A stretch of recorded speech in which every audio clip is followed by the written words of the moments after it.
Hello, everyone. I'm Brian Carrington, and you're listening to Call Talk for January 15th, 2015. The time flies. Today's topic is the cost of caller identification, and this is going to be a good one.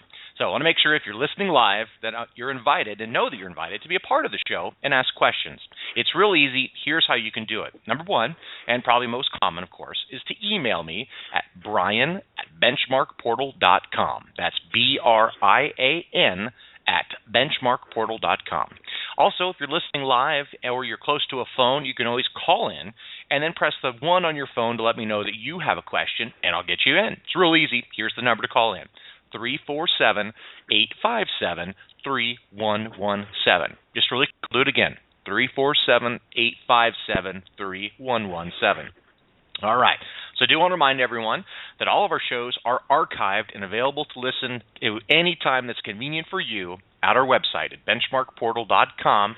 Find the Call Talk section, and you'll see our archive of just tons and tons of great topics and shows ready for you to listen into.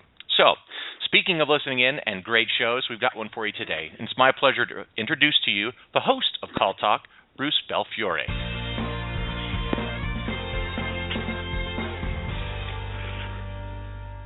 Thank you, Brian, and welcome back to Call Talk, everyone. Today's topic is cost of caller identification. And this is actually an interesting onion to peel. There's a lot more layers than you might think in this. And we brought an expert on the topic for you, Mr. Ian Roncaroni, who's the founder of NextCaller, which is Advanced Caller ID for Businesses. NextCaller is the world's largest caller ID database and links telephone number to name, address, email, household income, and other personal information. Ian is the head of business development and wrote the logic for their proprietary data aggregation algorithm. And in fact, this algorithm is so unique that a number of industry giants like Nextiva, 8x8, etc., have made NextCaller their native caller ID product. He's a graduate of Princeton University and the prestigious Y Combinator program. In keeping with Call Talk tradition, Ian is here not as a vendor but as a subject matter expert, and so he'll be talking to you about his experience and his expertise and his knowledge with regard to today's important topic. So hello and welcome to Call Talk, Ian.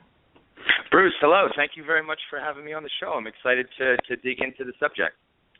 Well, we are too. I mean, I think this is a subject that a lot of people have some passing knowledge of, but not really in-depth knowledge of. So hopefully that'll change in the course of the next half hour. But one of the things, Ian, is that caller ID has been around for a while. I mean, I remember getting my first unit at home about 20 years ago. That little white box connected to my phone. They would tell me the first and last name of the calling party, so I could decide whether I would pick up or simply let it go. So, Ian, if caller ID has been around for this long, why are we talking about it today, and why is it an issue for businesses? Bruce, that's a great question. You hit the nail on the head. The first caller ID systems were designed over 40 years ago, and they were built to transmit what's known as CNAM data. CNAM data is the 15 characters associated with a telephone number, like the last name, first name. And this is exactly what you talked about, what you were used to on your caller ID box at home 20 years ago. This worked just fine for landlines, and to be honest, this still works today for caller ID, but really only for landlines. So, you're probably thinking, why doesn't it work for cell phones? Well, back when the telcos started offering mobile service, they never built the required physical infrastructure to transmit that CNAM data through their networks. So caller ID via mobile networks has always been impossible and will always be impossible given the existing infrastructure.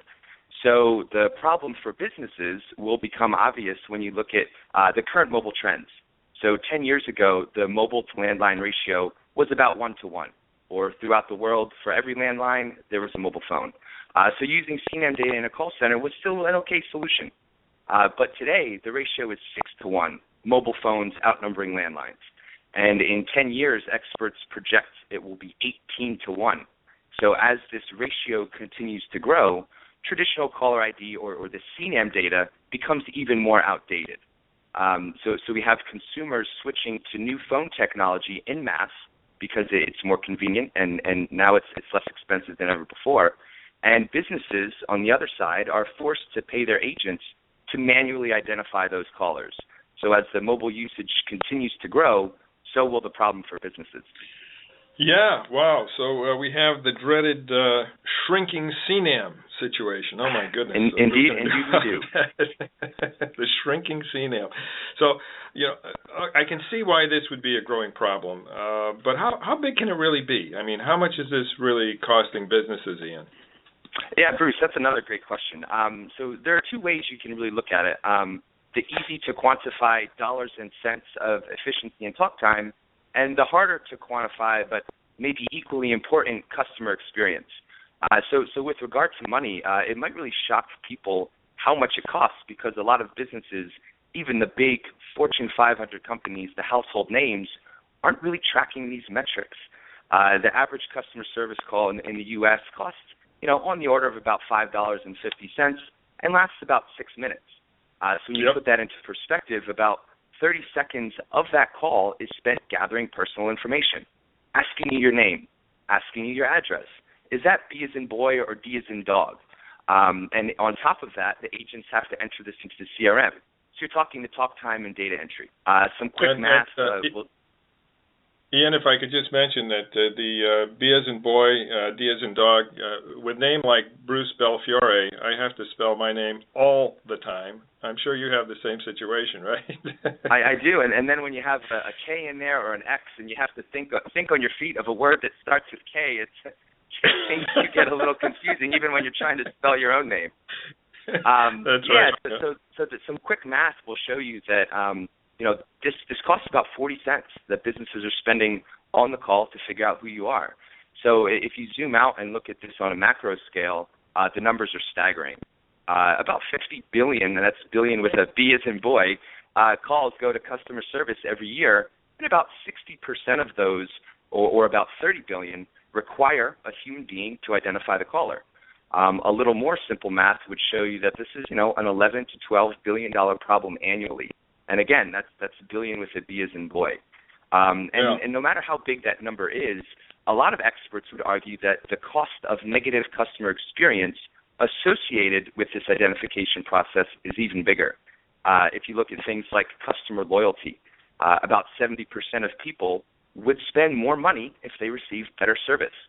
89% of customers do business with a competitor after a bad customer service experience. One of these things that we're all familiar with, we've all seen a lot of these days, is social media. And this has really, for better or for worse, I think worse, has really affected negatively customer service. Unfortunately, agents are like umpires.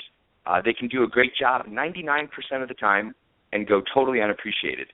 But, they get vilified for that 1% of the time they make a mistake. And that's really unfortunate, because these people are working really hard and trying their best to serve their customers. And as a result, about 95% of people share a bad customer experience with others. And half of those people are doing it on social media, so the audience is expounded. So you have these companies that are unfortunately being bashed by customers to hundreds of people that have never even heard of their brand before. So it's really unfortunate. Yeah, the umpire analogy, I think, was a really good one, given what happened last weekend with a couple of the calls that came out, and people still talking about them now. And I also think about the American Airlines breaks guitars, fiasco that happened. The people on the call listening today, our listeners may recall that there was a Canadian fellow who watched out the window of his plane as his guitar was thrown around as it was being loaded onto the plane. And when he got to the other end, the thing was broken. And he did not get any satisfaction from calling in. So he decided to make his own video, which was a very catchy tune and everything, called American Airlines Breaks Guitars. It went viral, and through social media, obviously did enormous damage to Americans' reputation.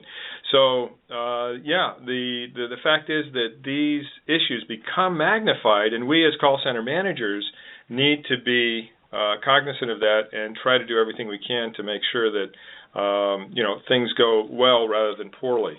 So I agree with you. It's an extremely important issue for the people in our audience to be cognizant of.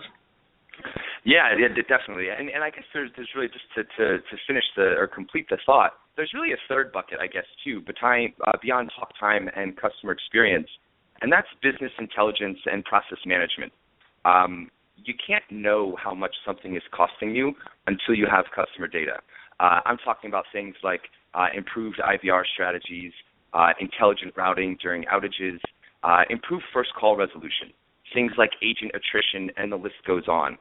So once you can improve these things in your call center, in hindsight, hindsight becomes 20/20, and you can realize once you've made things more efficient and made these improvements internally, you can see after the fact how much it was costing you.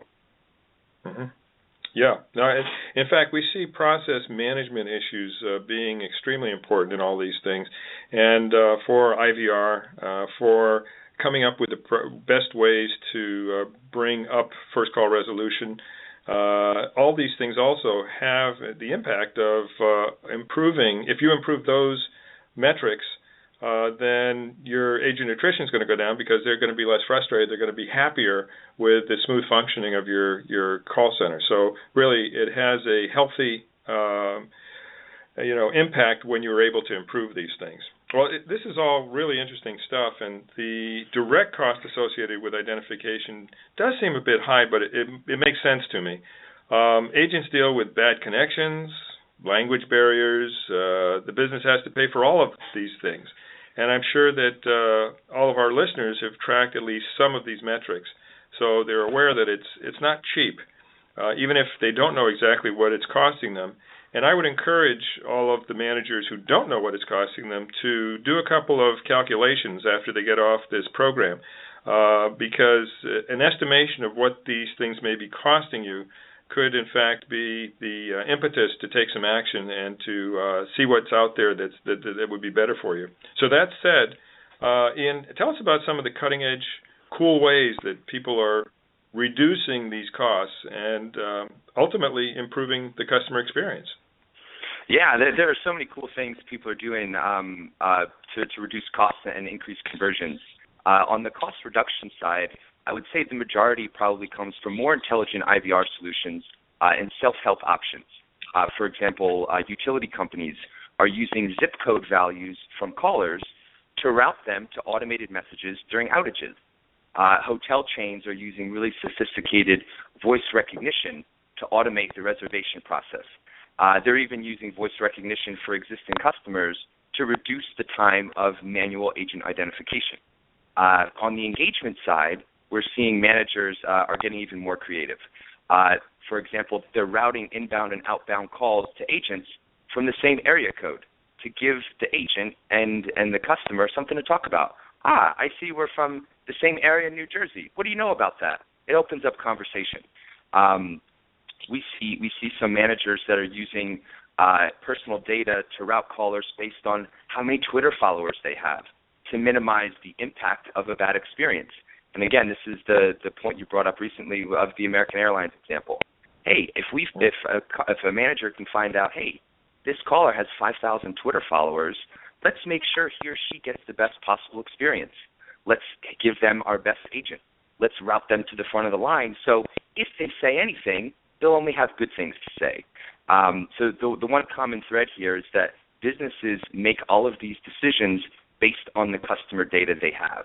And this is the niche that we fill, so we get a firsthand look at all of these neat ways businesses are reducing costs and increasing customer engagement with data. Okay. So this is really fascinating stuff. And you mentioned earlier in the interview, Ian, that there are a lot of big businesses that aren't tracking these metrics or maybe are taking steps to improve them. That sounds counterintuitive. You'd think that they'd be at the forefront of this curve with their big budgets and their big teams. Can you explain to us why they aren't?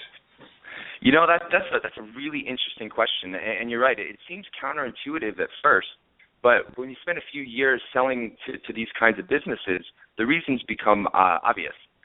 First and foremost, as you can imagine, there's a lot of red tape. Even decision makers have to get approvals from everything and from everyone. New initiatives have to be approved by budget committees, by legal departments, and approved by their technology teams. So no matter how important a solution is, it often takes 6 to 12 months to implement or even to get approved. And once it is approved, development has to be scheduled. which is often 6 to 12 months later. So now you have a big company with a big budget that wants to do something innovative, but really can't for 12 to 24 months. And then by the time that technology is approved and implemented, it's already outdated. It's also likely that they've agreed to long-term contracts with vendors. So this puts them even further behind the eight ball because smaller businesses are moving faster in a linear direction, and technology is outpacing them exponentially. Second, a lot of decision makers aren't properly incentivized to choose innovation, and this is something that's always fascinated me about the industry. But new technology is always a bit of a risk. It comes with the promise of efficiency and greater usability, but also hasn't been tested. If a new implementation works out, great. The decision maker gets a pat on the back from his or her boss. But if the implementation doesn't work out, they could lose their jobs. And there's that old expression, nobody got fired for choosing IBM. And to this day, it still rings all too true. Big businesses move slowly and often don't offer the best solutions to their customers for the same reasons they can't buy the solutions from their vendors. They just take too long. So we have a lot of smaller businesses in the industry that often that offer better support, better products, and better prices, but they have a hard time attracting enterprise customers. And this is a vicious cycle that hinders a lot of innovation, especially in the contact center industry. If I could just interject here too, that one of the things that we do find is that in the contact center industry, even though there has been a professionalization of staffs and that there are more and more people who are able to do a good ROI analysis, still it's not at the level that you'd expect for a lot of organizations. And the left brain, right brain issue sometimes comes up here. That is to say, most people who have come up through the call center ranks are really people. And the worst day of the year for them is budget day, because they're in a room with people who are like from another planet. They think differently, they look at numbers differently, and so we're still finding that oftentimes the ability to create really good ROI analyses for these solutions, which have fabulous ROIs, is not something that comes naturally. And one of the tough love messages that we give to people in the industry is, look, make friends with your colleagues over in the finance area. Have one of them come over for lunch. Talk to them about what you want to do. Have them help you with the analysis that you need to get what you need to do better. And sort of have them look at you with different eyes, and in terms of your ability to add value, enterprise value to the organization. So anyway, that may be helpful for a few people on the call or on this show, and hopefully you'll think about doing that, because there are oftentimes very large returns and benefits that can come from going through this kind of an exercise. Would you agree with that, Ian? Yeah, I would. I would definitely agree with that. And one of the other things that we see a lot of too is that a lot of these businesses aren't really in a position to make adjustments, because they're working with, in many cases, uncooperative outsourcers. A lot of outsourced vendors get paid based on talk time, as I'm sure a lot of the listeners are aware. So from their perspective, they have no reason to reduce it. And what's worse is that a lot of these outsourced vendors are in many cases too short-sighted to choose innovation.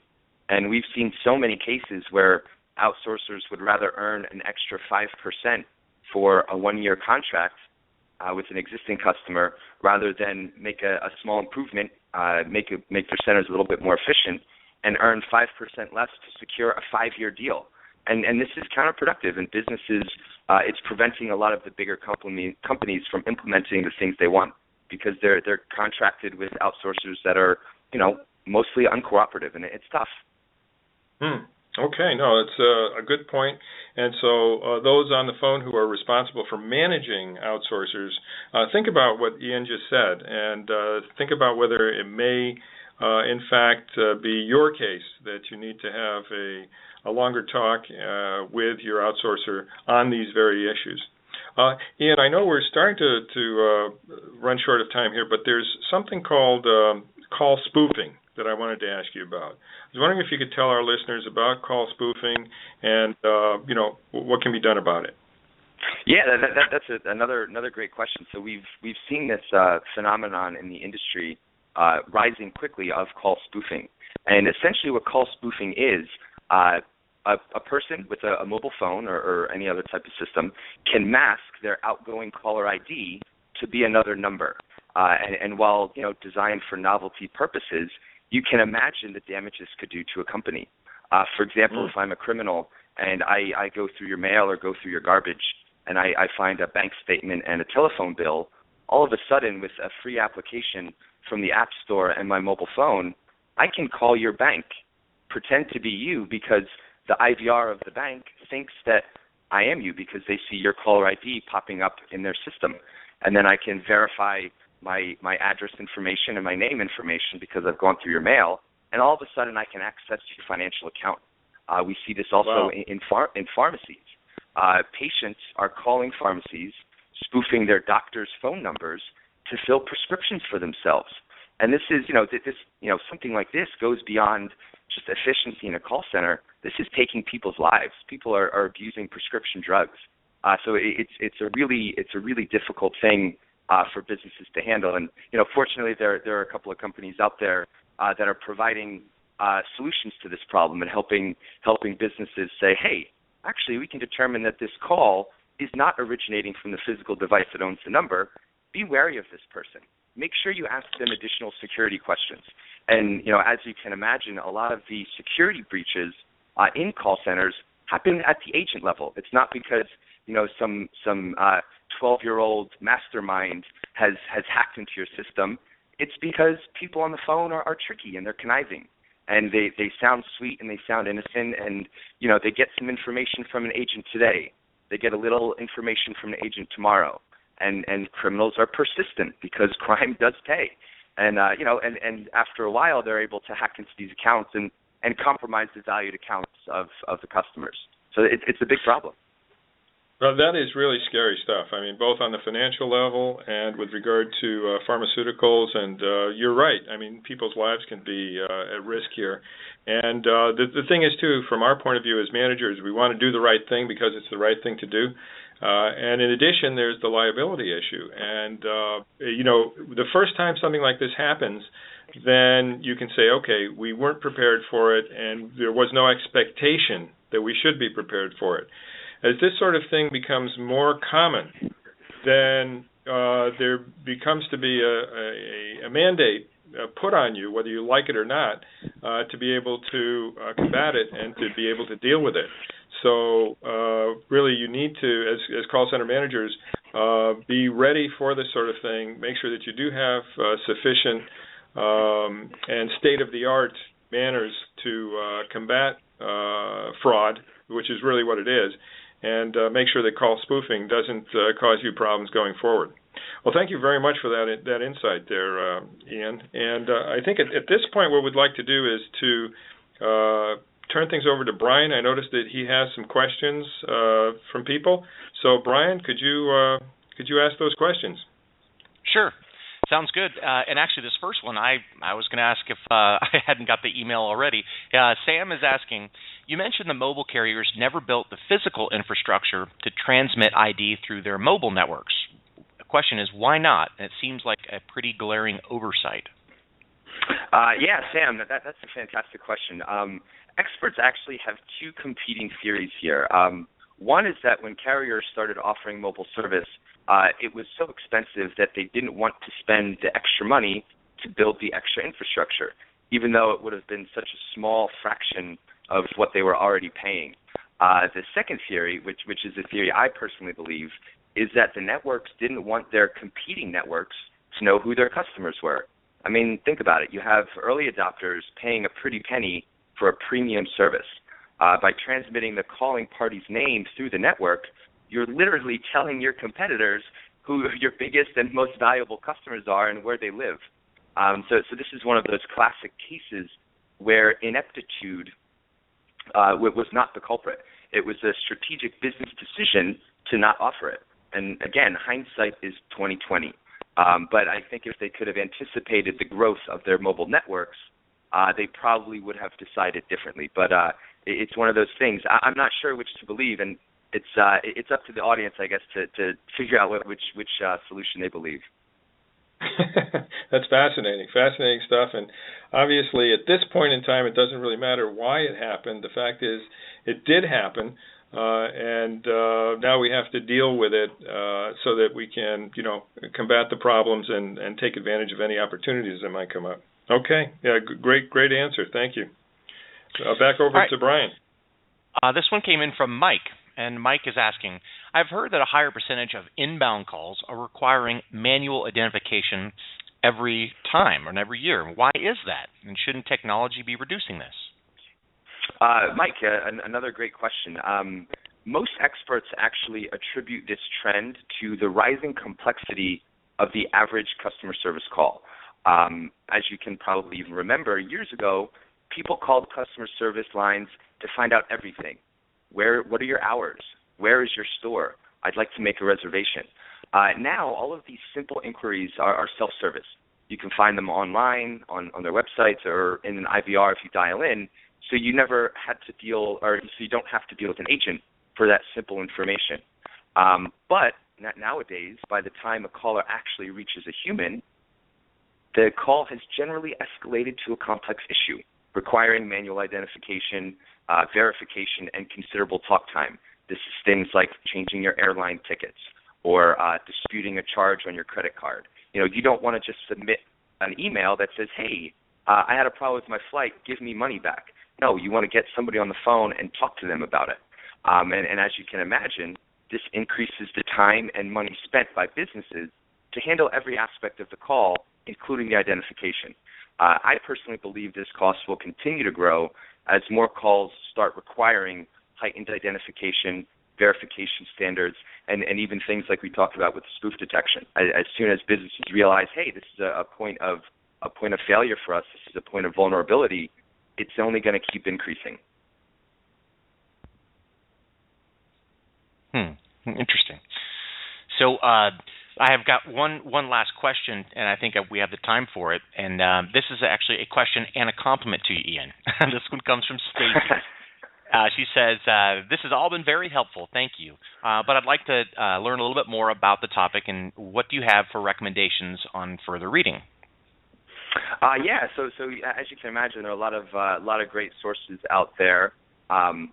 In addition to the benchmark reports, one of the really good sources I've found is the U.S. Contact Center Decision Makers Guide. It's published every year and surveys a bunch of different call centers in the U.S. They track a bunch of different metrics like agent handle time, agent attrition rate, and they figure out their metrics based on business vertical too. So it gets pretty granular. And to be honest, this report was one of the fundamental. It was an impetus for me to start my business, because I realized, having very little experience in the industry years ago, was to say, oh wow, this is a really big problem. Companies are spending a lot of time and a lot of money identifying these callers.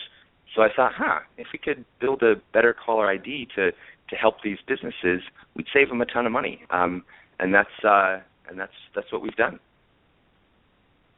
Okay. This has been great.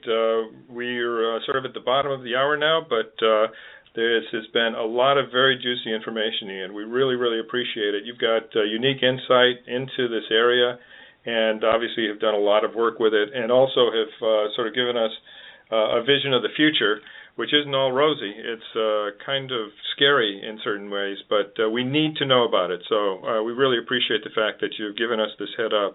And also you've peeled the onion. As I said at the beginning, there's actually a number of layers on this. So there's the dollars part, which is really totally tied into average handle time, and how do we bring down the amount of time that's spent in getting all of this information in.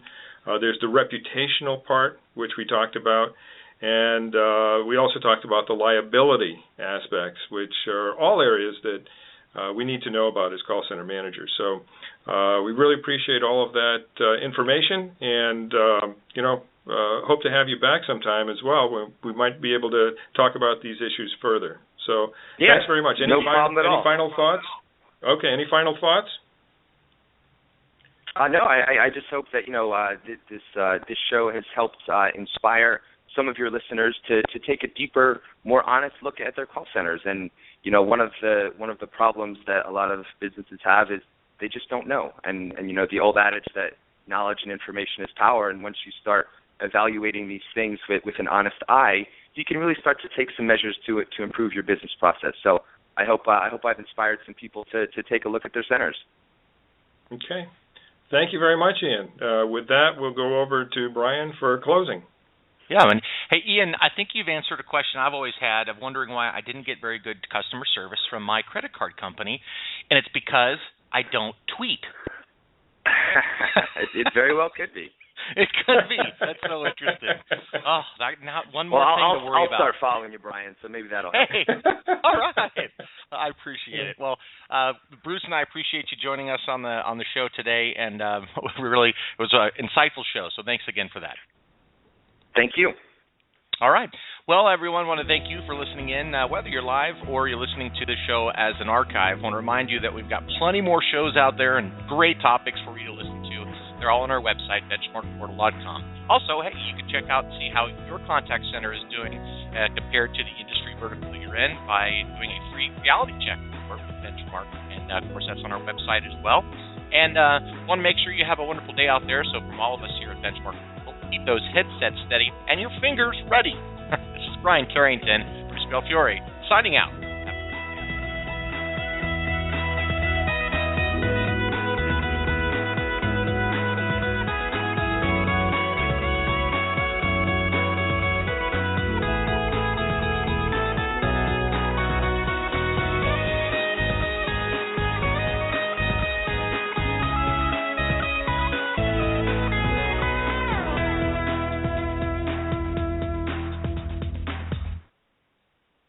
Tweet.